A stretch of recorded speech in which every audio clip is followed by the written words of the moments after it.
It is 11 at night and the house is finally quiet. You are not tired. You are lying in the dark having a full conversation with a problem that nobody asked you to solve, running one side of it, then the other, then a version where you are wrong about the whole thing. Somebody who loves you rolls over and asks what you are thinking about, and you say nothing because the true answer would take 20 minutes and would sound insane out loud. So you lie there with it, and in the morning you will be a normal person at a normal table. And nobody at that table will have any idea that you spent 90 minutes last night arguing with yourself about something that will never come up again. Here is what that night teaches you about people, and it runs a lot deeper than one restless hour. Certain kinds of thinking only happen when nobody is watching, not because they are shameful, but because they need an audience of zero to run at all. And because they run in private, the people who do them constantly assume everyone does, and the people who never do them assume nobody does. So today I want to walk you through 9 things that happen almost exclusively in solitude, what each one is actually doing inside the brain, and what the research says about who tends to do them. But before the first one, I need to be straight with you about the title, because the title is doing something the science cannot back up.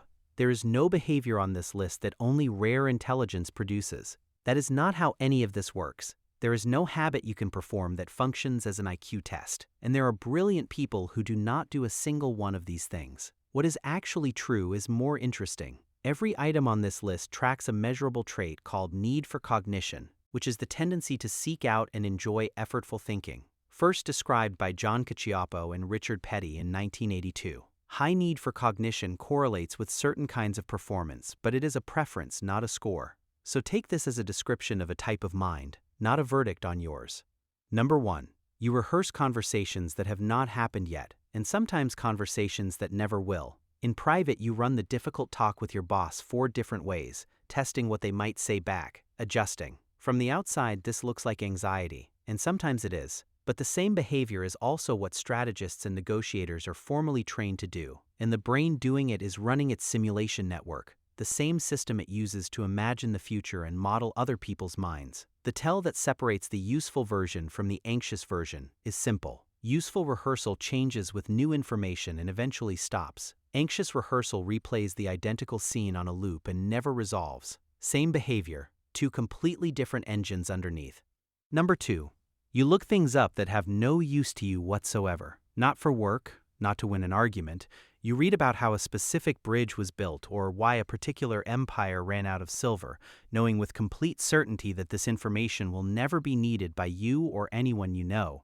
This is the purest expression of need for cognition there is, because there is no payoff except the thinking itself. And it is genuinely uncommon in the sense that most people, most of the time, only pursue information with a destination attached to it. The people who do this cannot be talked out of it and usually feel mildly embarrassed about it, which is why it happens alone.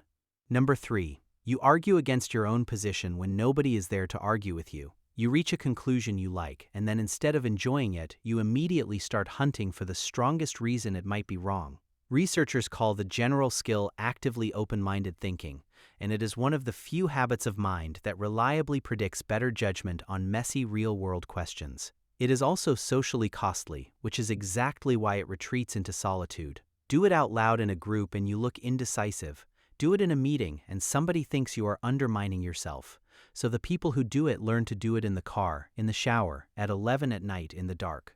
Number 4. You need a decompression gap after being around people, even people you love. Not because the evening was bad, because being social runs a continuous background process. Reading faces, tracking tone, managing your own output. And that process does not switch off just because you enjoyed yourself. So you sit in the parked car in your own driveway for 10 minutes. There is real research behind why that works. A 2018 set of studies by Thuy V. Nguyen and her colleagues found that time by yourself produces something they named a deactivation effect, which turns down high-energy feelings in both directions, the bad ones and the good ones alike. Solitude does not make you happy. It turns the volume down, which is precisely what a mind that has been running hot for 4 hours is looking for. Number 5. You notice the thing that is missing. Everyone notices what is present. Far fewer people notice an absence, the step that was skipped, the name that never came up, the reaction someone did not have. This is harder because your attention is built to be captured by what is there. Catching a hole in a story requires you to hold a model of what should be there and compare it against what is, which is a demanding operation, and it usually surfaces later, alone, when the noise dies down. That is why so many people have the experience of walking out of a room feeling fine and realizing in the parking lot that something in that conversation did not add up. Number 6. You explain things to yourself in your own words until they click. Not rereading, rewording, saying it out loud in an empty kitchen, sketching it on the back of an envelope, pretending to teach it to a person who is not in the room. This is the single most reliable habit on the list, and there is a beautiful piece of research about why. Researchers have a name for the thing this habit keeps running into. It is called the illusion of explanatory depth, first described by Leonid Rosenblatt and Frank Keel in 2002. And the short version is that almost everybody believes they understand how ordinary things work, until the moment they are made to explain one out loud, at which point the understanding turns out to have holes in it. The people who habitually explain things to themselves are the ones who keep bumping into that collapse on purpose, in private, before anyone else can see it. There is a detail in that study that gets left out of every retelling of it, and it is the part that matters. The collapse in confidence was not general. People did not become humble about everything. Their ratings held steady for facts, for procedures, for stories they knew. It was specifically the belief that they understood how something works that fell apart under the demand to explain it. That is an unusually clean finding, and it tells you why the habit of explaining things to yourself is so powerful. Rereading a thing gives you the feeling of understanding, because the words are familiar, and familiar registers as known. Producing the explanation from nothing removes the familiarity and leaves only the machinery, and the gaps become impossible to miss. People who do this to themselves in an empty kitchen are running the one test that reliably tells the difference between knowing a thing and having heard of it. Number 7. You keep a private structure that no one else has ever seen. A notebook, a running file, a folder of half-finished thoughts, a list that is not a to-do list. It is not organized for another human being, and if someone read it, they would probably not understand it, because it uses your shorthand and your categories. The reason this stays private is not secrecy. It is that the structure only works because it was never adapted for an audience. The moment you have to make it legible to somebody else, you start making it worse for you. Number 8. You sit with a question instead of resolving it. Most people find an open question mildly unpleasant and will accept a fast, weak answer to make the feeling stop. Psychologists call that pull the need for cognitive closure, and it varies enormously between people. Being able to hold a question open for days without forcing it shut is the trait that makes genuine problem-solving possible, and it is almost impossible to do in company, because company keeps asking what you think, and a shrug is not a socially acceptable answer 3 times in a row. Number 9. You lose whole hours and come back with nothing to show. You sat down to think about one thing and surface 2 hours later having gone somewhere you cannot fully retrace, with no product, no note, no output. From the outside, that is indistinguishable from doing nothing, and it is often reported as laziness by the person doing it. But an unoccupied mind running freely is not idle. It is running the system the brain leans on to wander, to plan, and to join up things that were filed in completely different places, and that system needs long, uninterrupted stretches to get anywhere. Interrupted every 90 seconds with a notification, and it never leaves the driveway. This is the item on the list that modern life has damaged most, and the people who still get it are usually the ones who have quietly arranged their lives to protect it. It is worth saying what that costs, because the list so far has been flattering and the bill is real. A mind that runs this way spends a great deal of time producing nothing anyone can see, and the world is not set up to reward that. The 2 lost hours do not appear on a timesheet. Sitting with a question does not look like progress at the Tuesday meeting. Arguing against your own position, out loud in front of people who are trying to make a decision, will get you described as difficult by somebody who is not being unfair. So the people who think this way often end up with a private life that is much richer than their public record, and a quiet, corrosive suspicion that they are underachieving, when what is actually happening is that their best work is happening in a room with no witnesses and no receipts. So step back, because the pattern underneath all 9 is worth more than the list. Look at what every single one of them requires. No audience, and it is worth being precise about why, because it is not shyness. Every item on that list involves being visibly unfinished.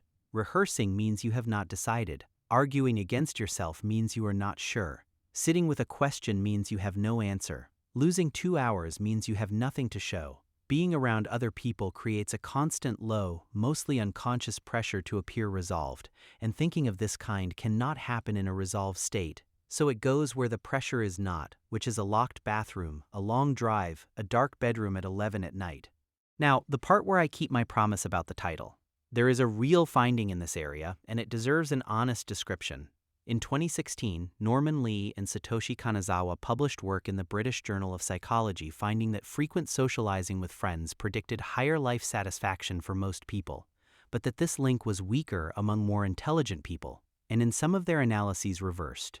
That study gets passed around online as proof that smart people are happier alone. What it actually showed is a moderation effect in survey data, and the evolutionary story the authors attached to it is genuinely contested among researchers.